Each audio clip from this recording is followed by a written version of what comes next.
धुले शहर और जिले में तापमान में काफी बढ़ोतरी होने से इस तापमान का असर इंसानों और जानवरों दोनों पर पड़ रहा।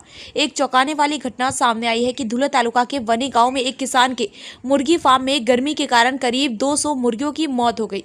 इससे किसान को काफी दिक्कतों का सामना करना पड़ रहा। पिछले 2 दिनों से धुले शहर में तापमान लगातार बढ़ रहा। 44 से 45 डिग्री तापमान ने आम जनजीवन को अस्त व्यस्त कर दिया है। ये गर्मी इंसानों और जानवरों पर भी काफी हद तक असर डाल रही। इस तेज गर्मी के कारण तालुका के वनी गांव में एक किसान की करीब 200 मुर्गियों की दोपहर के करीब मौत हो गई। इससे किसानों पर काफी मुसीबत आ गई। इस घटना से इलाके में हड़कंप मच गया।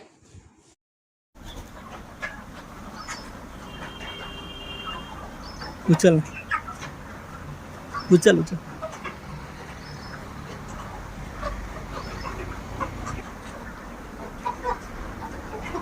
ये उन्हामुळे ना